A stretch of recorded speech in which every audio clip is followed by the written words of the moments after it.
Welcome back to the Hard4Games channel, everybody. I'm Tony. And I'm John. Now, John's worst nightmare has finally come to pass. We have multiple Nintendo 64 disk drive prototype development discs of Randnet. Yeah, and as you can remember, I was not too excited about the prospect of these last time. Yes, now this is from years ago. Let's just hope that your blue disc doesn't end up being an early build of Randnet.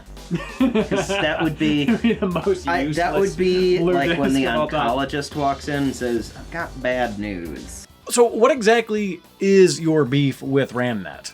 Well, you know how, like, assigned reading just kind of sucks all the fun out of it? Yeah. Yeah, and, like, you know, I just couldn't get over Ayn Randnet. I just, like, I get what she's going for, but I just find her writing insufferable. Fair enough. So, like, I just can't deal with it. Now, there is a ton of history here. If you've been watching the channel for a while, you know we've covered the 64DD to death. But if you are a newcomer, I'm going to give you a quick and dirty recap.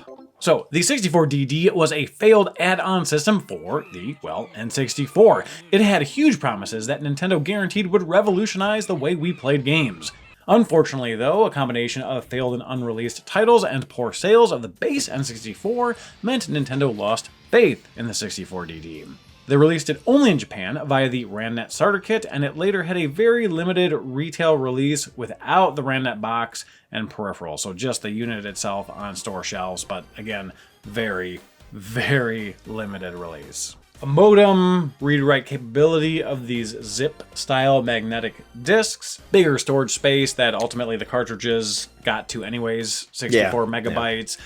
There were a lot of things about this that Nintendo really were like really banking on, but it just kind of all slowly fell apart over time. Back to Randnet. Randnet was the 64DD's internet service. It allowed users to browse the web, send emails, and if the service had taken off, probably much more. A lot was promised. Anyways, hardware-wise, the starter kit came with manuals, the 4 megabyte expansion pack that was originally designed for the 64 disk drive, a modem, the Randnet internet software, and a phone cable. Yeah, which I noticed only has the 2 pins populated so that the higher voltage line wouldn't connect. So like the part that would have powered a normal phone wouldn't accidentally just go in and blow up the cartridge. Oh, okay, yeah. So it was was like 40-some volts or something. All like data, no power. Yeah, all data. Yeah. All data, baby. That's how to sell. So, yeah.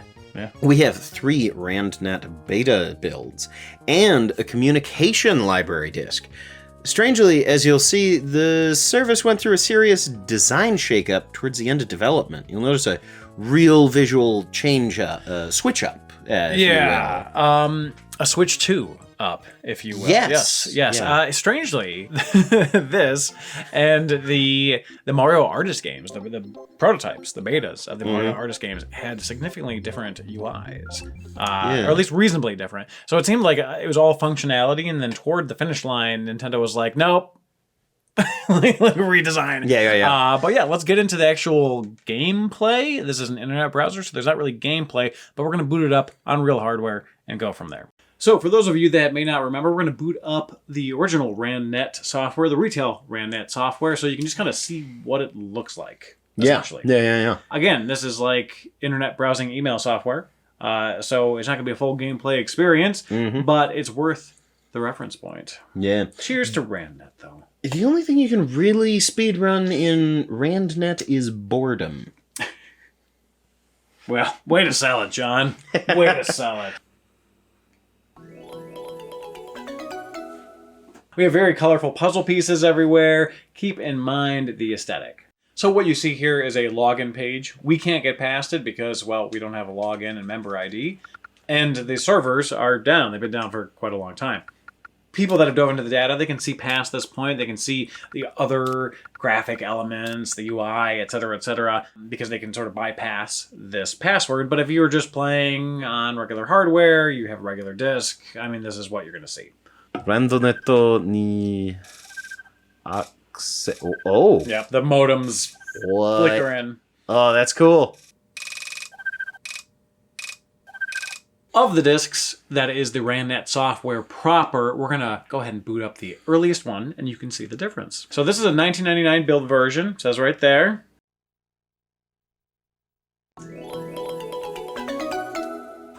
Do you see how drastically different this is?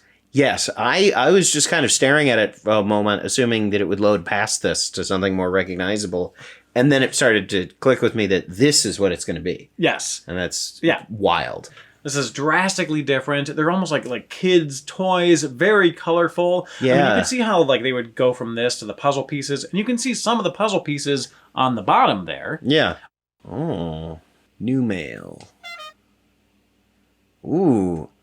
Notice how the characters have little animations, Yeah, that's really cool. and each character represents a different part of the service.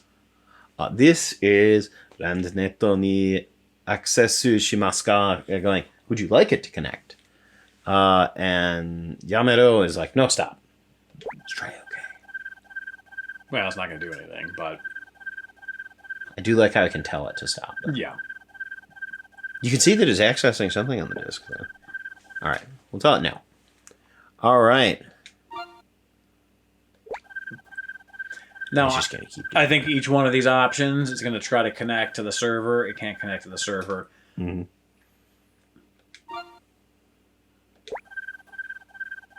Okay. But this is just so cutesy. I mean, I kind of like this better in retrospect, but you could see at the time how if they were to release this, people would be like, oh, this is like a kiddie thing. Yeah. This is a cutesy little kiddie thing going on here, you know? Unfortunately, every single thing on here is, would you like to connect to the internet? I do love this little animation, though. All the little characters. Yeah, I it's kind definitely of cool. dig it. The little clouds and stuff. Yeah. Neat. This is very neat and incredibly different. So let's go ahead and skip forward to the next build. Here's our next disc. This build is from February 4th, 2000. Now, keep in mind that the Randnet disc was released February 23rd, 2000, and this version is considered final. We're going to boot it up anyways, though, because, well, it's fun, and also to compare it to the earlier beta build. And since this version has a user data saved to it, we'll actually be able to get past the login/password screen that we got stuck at with my retail disc. Oh my, that looks... I see they've simplified them into just being the little simple logos there. So news, help, and mail. Cancel. All right, help. Oh, look at this.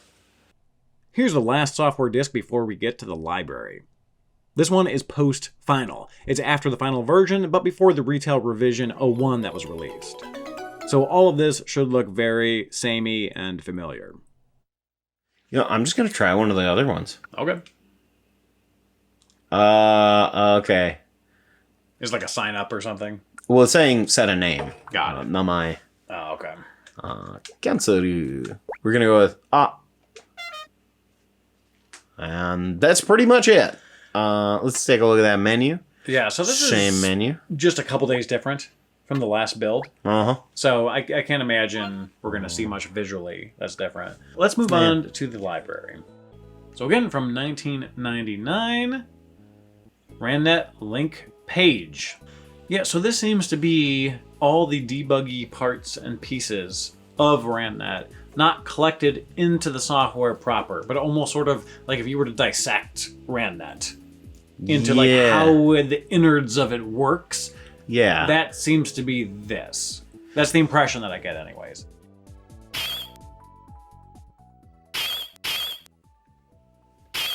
There's just a button to do that. Oh yeah, there's a sound effect button. That's amazing. Yeah, the R button does that.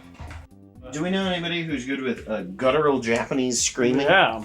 This seems like if they want to test like how the server is doing and they need a signal sent from a console to see that the correct thing is sent back after a request, this is all the stuff they could do. Yeah. To be like, hey, I need this info. And so it would send the information because, I mean, you can turn the server on, but whether or not it works... Fun thing about the disk ID is that Nintendo was going to actually, for some games, for some pieces of software, make every copy personalized. For some titles, they were thinking about creating like an algorithm So as they recorded to each disk, the algorithm would change bits of the software for each disk ID. Interesting. So that means that you could have, you know, multiple tens of thousands of people with the same game, but all different disk IDs. So they all have a slightly different experience or different Pokemon or different whatever in the game proper, because the algorithm for that particular writing process would change. So, blue discs, we haven't had those in a long time. Yeah, it's Randnet, but you know what? It's still fascinating. The difference in the design and the UI is just bizarre.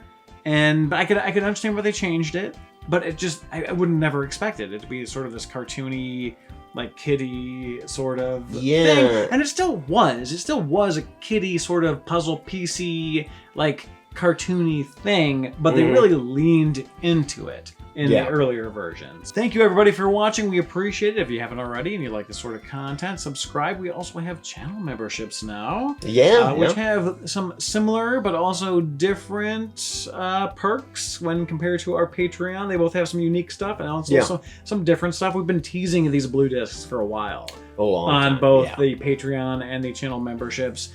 So those guys already know what was going on, but for all of you guys, of course, this is new. So would appreciate any support you're willing to give. Watch, like, subscribe, all that good stuff, and hope to see you all back for the next one. Take care. And if you want to take it even further, we have opened up our Discord. The link is in the description below, and because you're a human being watching this video right now, I will give you the answer to the bot check challenge. The finish flag is this one right here that Tony will remember to actually edit into this video this time. And just click that, you'll be verified as a human being, and you'll have access to all of the general chat channels. And if you have a Patreon or a YouTube account, link it to your Twitch, and if you're a member of either of those, it will give you access to the related channels to that. Beautiful. All right, take care. We'll see you all next time. Cheers. Big thank you again to Gaming Legend 64 for sending these over. They will be released on 64dd.org. Link below.